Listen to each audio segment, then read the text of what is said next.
They warned him not to get too close, but Dr. Andrew Callahan had never been good at keeping his distance, especially not when something didn't feel right.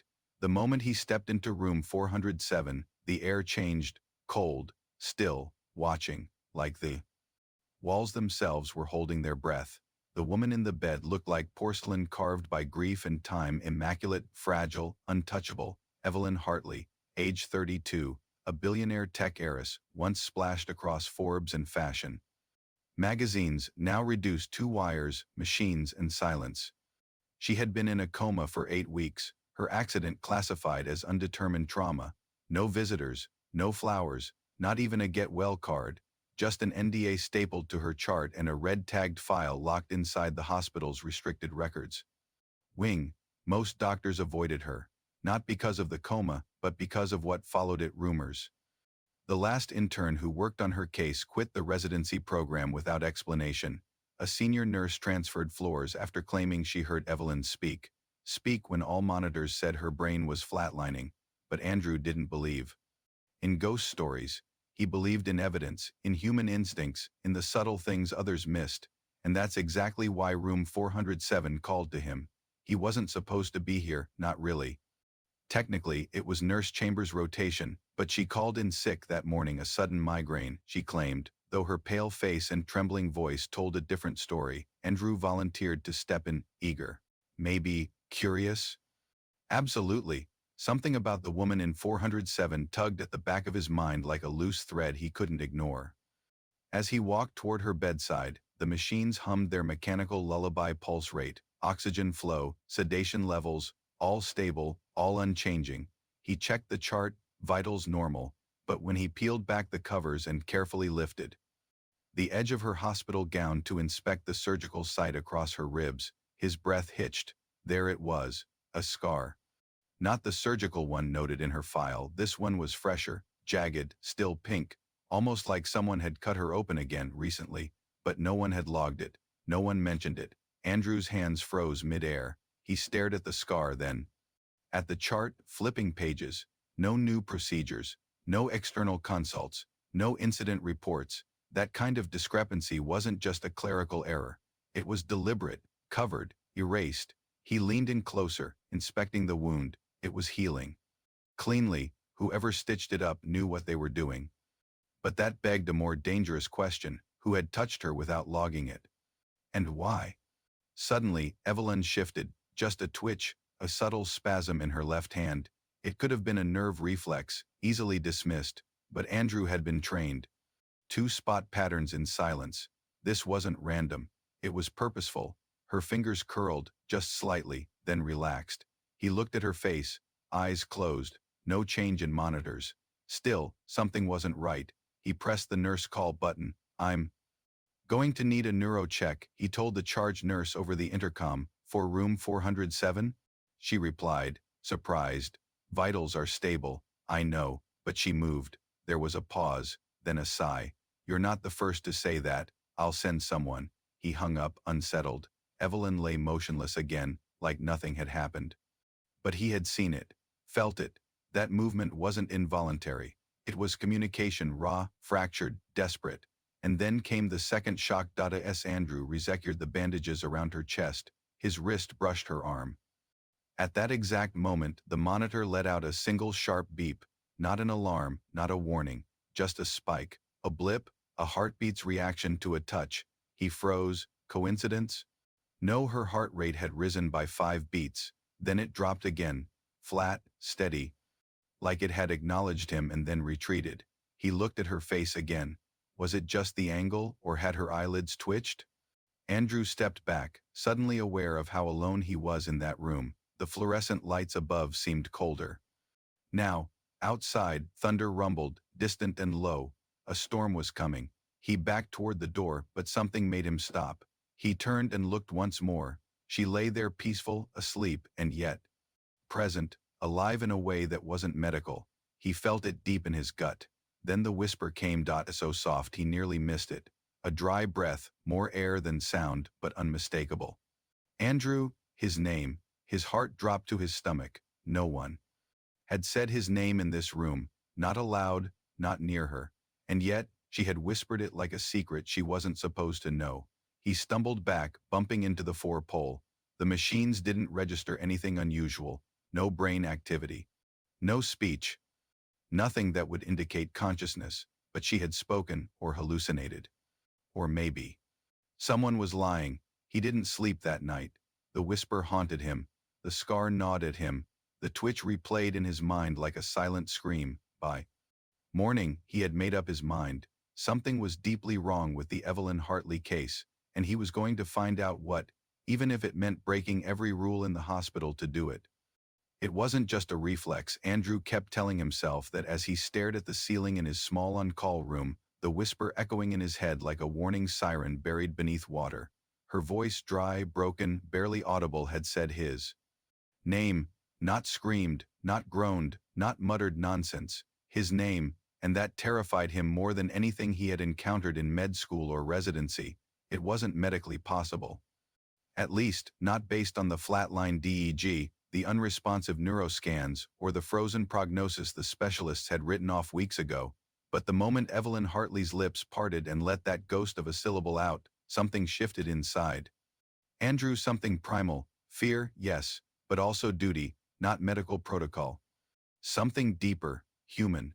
And so the next evening, as shadows crept through the glass windows of the ICU, he returned to room 407 without a chart, without a task, without telling anyone. He simply sat there, just him, her, and the steady beep of machines that no longer comforted him. For hours, he watched her, not clinically, not distantly. He studied her like a mystery unraveling one breath at a time. Her fingers stayed still, her eyes remained shut, but her presence felt louder than it had ever been, like she was awake just beneath the surface, screaming through locked-in silence. Around 1:40 a.m., a nurse stopped by to check vitals. Andrew acted casual, pretending to review notes on his tablet, but his eyes never left Evelyn. The nurse lingered for a moment, then hesitated. "You're still here?" she asked. Andrew nodded. "I just have a feeling," the nurse gave him a strange look, then left without pushing further. She'd probably write him off as another overly empathetic resident, but Andrew didn't care. He waited, watching the monitors, watching the rise and fall of Evelyn's chest, and then it happened. At 2:17 a.m. sharp, the heart rate monitor spiked. Just a little, 5 beats per minute, but enough to break the rhythm. Andrew leaned forward, holding his breath. The rise lasted 7 seconds. Then her lips twitched, his body locked. He saw it, clearly. She was trying to speak again. He stood up slowly, not wanting to scare the moment away. "Evelyn?" he whispered. "Can you hear me?" No response, but then her eyes, those motionless lids, fluttered just once. Andrew leaned in closer. "Say it again. Say anything." Silence. He glanced at the machines. No EEG changes, no respiratory distress. Everything medically said she was asleep, but she wasn't. He felt her trying to connect, like a swimmer trapped beneath ice, banging from the inside. Then her lips parted once more, and out came a second whisper, even fainter than before. "Not safe." Andrew jerked back. "Not safe." He looked around the room instinctively. Everything seemed normal. The sterile white lights, the orderly equipment, the quiet hum of air conditioning. But now it all felt artificial, like a stage set for something more sinister. The walls suddenly seemed closer, the shadows deeper. And the worst part, the cameras in the room, one in each corner, had tiny blinking red lights. Until now, he'd never questioned them. Surveillance was standard in ICU, but tonight, those blinking lights felt different, like someone was watching. Not for safety, but for control. Andrew moved to the window and pulled the blinds shut. Then, trembling, he stepped closer to Evelyn again. "Evelyn. Who isn't safe?" "Me? You?" Her hand shifted, slightly, just enough for her pinky to graze his wrist. It wasn't a full gesture, but it wasn't random. It was the second time. She'd reacted to his touch. Andrew's skin prickled. She was trying to tell him something, and it wasn't just about her Coma.it was a warning. The next morning, Andrew tried to request her full file from administration, citing irregular vitals. An attempted verbal response. But he hit a wall. Red tape, level for restriction, they told him. Need clearance from senior staff and legal. That wasn't normal for a coma patient. He knew that, and when he went to Dr. Halvorsen, the head neurologist, to request a special consult, the response chilled him. "There's no point wasting time," Halvorsen said, barely glancing up. "Her condition is irreversible. She's not waking up. I suggest you focus on patients with real prospects." Andrew clenched his fists, but she spoke. Halvorsen laughed dryly. "Placebo hallucination, common among overworked interns. Take the weekend off, Callahan. Get some sleep." But Andrew didn't go home. He didn't sleep. Instead, he returned to the records wing after hours. His badge wouldn't open the restricted archive door, but the janitor's cart had a set of keys left dangling unattended.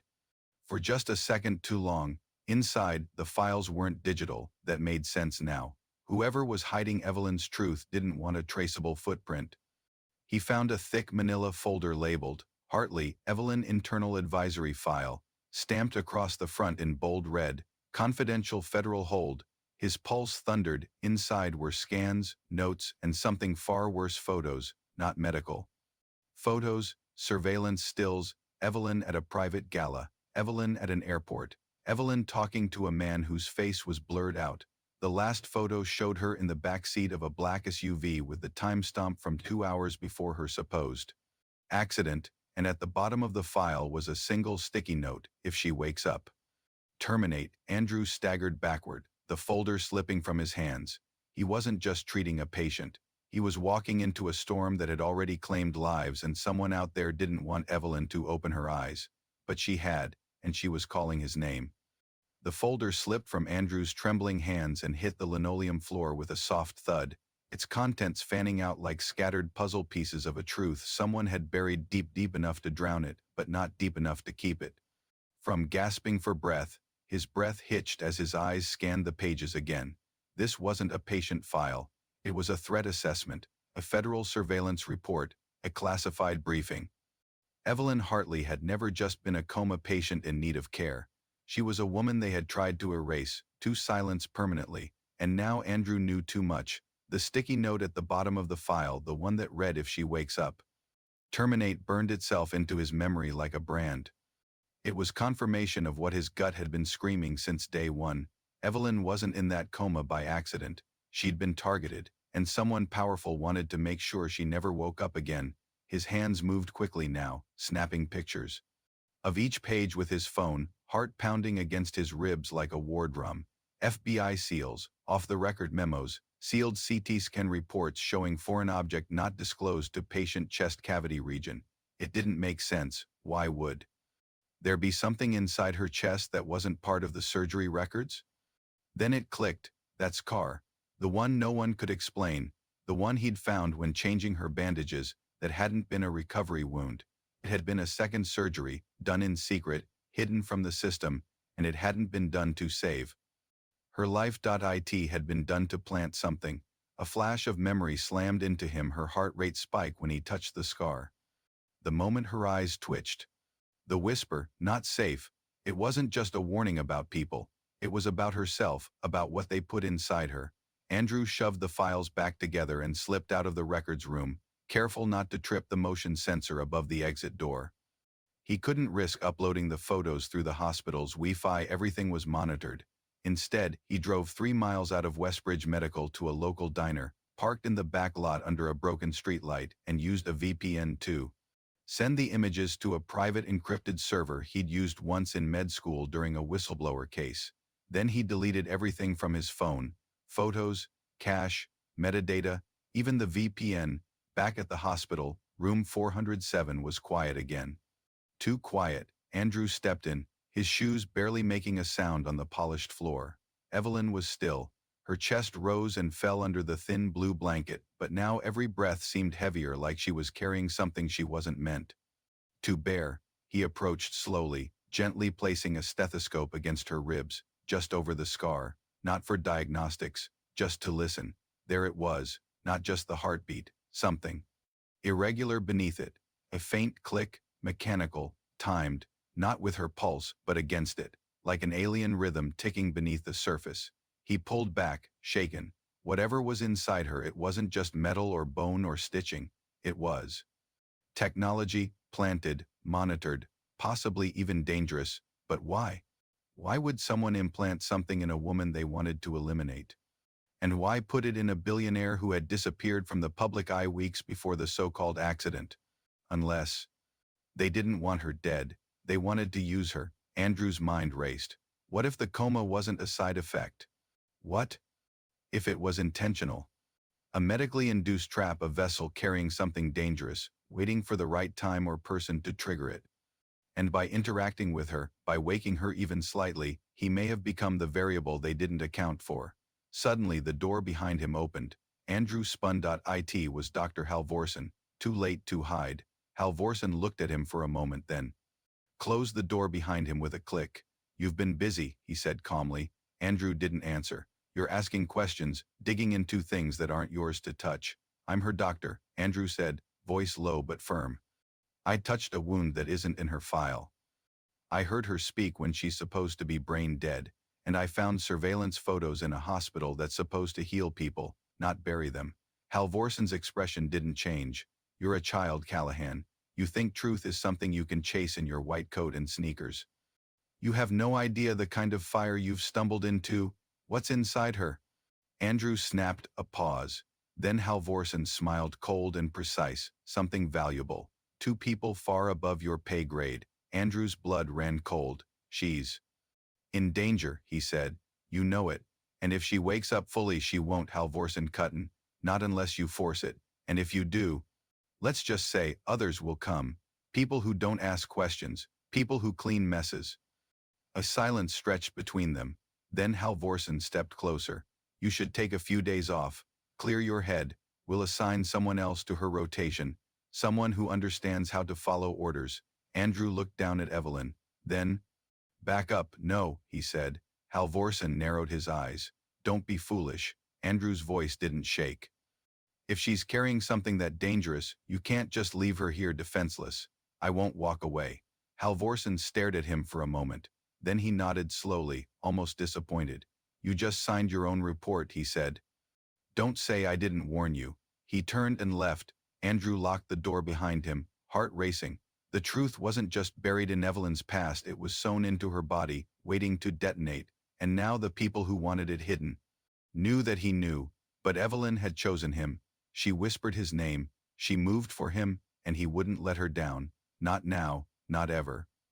3 nights passed like slow-burning fuses, each one more volatile than the last, as Andrew returned to room 407 with heavier eyes, a tighter chest, and a growing certainty that he was being watched. The hospital halls that once hummed with soft conversation and the clinking of coffee mugs now echoed with suspicion. Staff avoided him. Doors he used to access with ease now required new credentials. His patient assignments were mysteriously shuffled. And yet every night he returned to Evelyn, not as her assigned doctor anymore, but as the only person who believed she wasn't just a comatose billionaire kept alive by machines, but a ticking secret someone was desperate to silence. The implant in her chest, the classified files, the scar that didn't belong, none of it made sense until you accepted one terrible truth. Evelyn Hartley was a threat to someone powerful, and they were running out of time to stop her from waking. That night, Andrew waited until the last intern left, then slipped into her room under the cover of the graveyard shift. He sat by her side as thunder rolled in again, like it had the night she first whispered his name. A storm always came before. Something broke. He took her hand gently, skin still warm, pulse faint but present. "You have to fight," he murmured. "Whatever they did to you, whoever's watching us. They're scared. That means you're stronger than they expected." He leaned over to check her dressings, undoing the gauze that wrapped her ribs. Just as he lifted the final strip, her chest lurched. A sharp, violent inhale cracked the silence. Andrew froze. Her back arched slightly off the bed as her eyes flew open, glassy, confused, but alert. And then she locked eyes with him. "Evelyn?" he whispered, barely able to breathe. Her mouth trembled, her lips parted. Then came the words, "They're in the hospital." Andrew's heart stopped. She gasped again, her voice broken but urgent. "You're in danger." Before he could react, before the weight of those words even fully landed, the overhead lights flickered. Once, twice. Then everything went black. Emergency backup power kicked in. Red strobes blinked above the doors. Alarms screamed to life. Somewhere down the corridor, Andrew turned to Evelyn, still barely conscious but staring at him like she had been awake this whole time. Silently counting down to this moment, footsteps pounded outside. Then came the hiss of the ICU doors unlocking, not with a code but with an override. Two men walked in, EMT uniforms. But something was off. They didn't look like staff there. Faces were tight, eyes scanning too quickly. One held a black bag, the other? A silenced pistol hidden behind his clipboard. Andrew's instincts snapped into survival. He threw himself over Evelyn as the man raised his weapon. A muffled shot cracked, the air thudding into the wall where Andrew's head had been a second before. He slammed the emergency lockdown on the wall console. The room sealed with a loud clunk, locking from the inside, bulletproof. The men cursed, pounding on the glass, trying codes. Inside, Evelyn trembled. "Andrew," she rasped. "They've been watching me, waiting. They know I'm awake." He grabbed the emergency med cart and positioned it in front of the door, even though he knew it wouldn't hold if they had clearance. "You need to tell me what they put inside you," he said, trying to keep his voice steady. Her hand clutched his wrist. Weak, shaking, but full of intent. "They're not after me," she whispered. "They're after what's in me. I have evidence, names, locations, buried in the chip." Andrew's eyes widened. "You're carrying it?" She nodded slowly. "It's encrypted. Tied to my vitals. If I die, it gets deleted." He stared at her in disbelief. She wasn't just a patient. She was a vault, a living, breathing security system housing information dangerous enough to kill for. Outside, the men radioed someone. Andrew could hear the static-laced reply. "Override the lockdown. You have 60 seconds. He turned back to Evelyn. "Can you walk?" She tried to sit up, winced, and shook her head. He cursed under his breath, then grabbed the emergency crash bed control, lowering her rails and raising her torso just enough. He unplugged all but the essential lines. Oxygen, heart monitor. He had to move fast. "We're getting out of here," he said. "They'll kill you," she murmured. He smiled just barely. "You said I saved you once." She looked at him with tear-glass eyes. "Now I'll save you." She reached into the medical pouch strapped to her side, the one Andrew assumed was for sedation lines. Instead, she pulled out a blood-stained microdrive and handed it to him. "If anything happens to me," she whispered, "deliver this to Agent Sloan." FBI Counter-Rental, Division 6, code phrase, Ghost Protocol. A blast echoed through the hallway. They were breaching. Andrew didn't hesitate. He wheeled the bed toward the emergency fire exit, grabbed a sedative syringe from the tray, and stabbed it into the console to fry the lock, an old trick from med school trauma drills. Sparks flew. The lock disengaged. He shoved open the heavy door, guiding Evelyn's bed through as alarms screamed louder. Behind them, gunmen stormed the ICU, but Andrew and Evelyn were already gone, descending into a service stairwell lit only by red emergency strobes and the desperate thunder of fleeing footsteps, down 6 floors, into the ambulance bay, into the dark, and into a war they didn't start but could no longer escape. The sky was bleeding red by the time they made it to the extraction van, tires screeching against wet asphalt, adrenaline still roaring through Andrew's veins like fire. He didn't know who the driver was, only that the man flashed a badge with the letters FBI and said one word, "Sloan." Evelyn gave a slow, battered nod, then passed out in Andrew's arms. Her vitals were dropping. The stress of waking, the implant's heat signature, the trauma of the attempted assassination, it was all taking its toll. But she was alive, and Andrew had kept her that way. For now, they sped through a side tunnel beneath the city, the van swerving through service roads few people even knew existed. The next time Andrew saw daylight, he was inside a high-security underground facility, blinding white walls, men with rifles, doors that opened only with palm scans. He was separated from Evelyn immediately. 2 agents escorted him into a cold steel interrogation room. No window, no clock, just questions, a barrage of them. "How long have you known Miss Hartley? Why were you in her room after hours? Did you tamper with her implants? Were you working with any outside organizations?" Andrew answered everyone calmly, firmly, truthfully. He told them about the scar, the whisper, the files, the men in disguise, the breach. He gave them the microdrive, and when they demanded proof of the warnings she gave him, he didn't flinch. "She woke up," he said. "She told me I was in danger. She gave me your name. She trusted me. You should too. But they didn't. Not at first. They kept him isolated for 19 hours. No contact, no updates on Evelyn, no food, just silence and suspicion. He began to think it would never end until a woman in a gray suit entered the room holding a single sheet of paper. "You're free to go," she said. "Why?" he asked, voice hoarse. "Because she asked for you," the woman replied. Personally, they led him down a corridor to a private medical suite unlike anything he'd ever seen. Monitors with military-grade encryption, surgeons in black scrubs, guard towers outside every window, and there, propped up on a raised hospital bed, was Evelyn Hartley, awake, alert, eyes locked onto him the moment he stepped inside. Her voice was raspy but steady. "Told you I'd save you," she said with the ghost of a smile. Andrew nearly collapsed with relief. "How are you awake? How are you even functioning after all that?"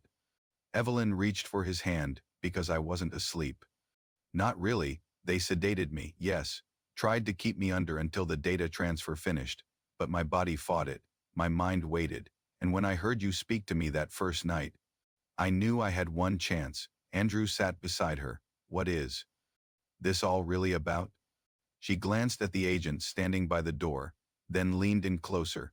2 years ago, my company developed a quantum-level security drive, a human implant that stores classified data with biometric encryption. I never trusted anyone else with it, so I volunteered. What I didn't know is, someone inside my own board sold access. I was set up. They arranged the crash. When I survived, they sent people to finish the job, and the hospital was part of the cover. Andrew's stomach twisted. "You've been carrying all of that inside you?" "I was the vault," she said, "but I needed someone to open it. Someone not on their payroll. Someone innocent." He shook his head. "You used me." "No," she said softly, "I chose you." Silence. Then she reached for a file on the table beside her bed and handed it to him. "Open it," she said. Inside was a legal document, stamped and notarized under emergency estate protocol. It was her updated will signed just that morning. Andrew blinked. "You named me your medical proxy?" he said aloud, stunned. "Executor of your estate?" Evelyn's voice cracked slightly. "You risked your life for me when you had no reason to. You believed me before anyone else did. And you kept me human when I was treated like a machine. My family is gone. My board betrayed me. You're the only person I trust." He couldn't speak, couldn't move. All he could do was stare at her and realize how drastically both their lives had changed. A knock came at the door. It was Agent Sloan, this time no longer a shadow, but a man with gravity in his voice. "The data you brought us confirmed everything," he said to Evelyn. "Internal conspiracy, arms deals, leaks to foreign agencies. The information on that implant may have just saved lives around the globe." Evelyn nodded. "Then it was worth it." Sloan turned to Andrew. "We'll be moving her to a secure estate within the hour. She'll be under federal protection indefinitely." Andrew stood, hesitating. He looked at her. "I guess this is goodbye?" Evelyn reached for his hand again. "Not unless you want it to be. I still need someone to keep me grounded. Someone who can look me in the eye and see the woman, not the weapon." He swallowed hard. "And the company? What happens to Hartley Innovations?" "I've already made my decision," she said. "The board is gone, legal is cleaning house, and you, Dr. Andrew Callahan, are going to help me rebuild it from the ground up." He let out a breathless laugh. "I'm a doctor, Evelyn, not a CEO." She smiled. "You're more than that. You're the man who saw me when I was invisible, the man who didn't walk away when everyone else did." He looked down at her one last time, eyes glassy with emotion, and in that moment, he knew his life before room 407 was over. The bandages he had changed had revealed more than wounds. They had uncovered a war, a secret, and something even rarer, a purpose. As federal escorts led them down the hallway, Evelyn turned to the agents and said something that would be repeated in press releases and whispered in boardrooms across the world for years to come.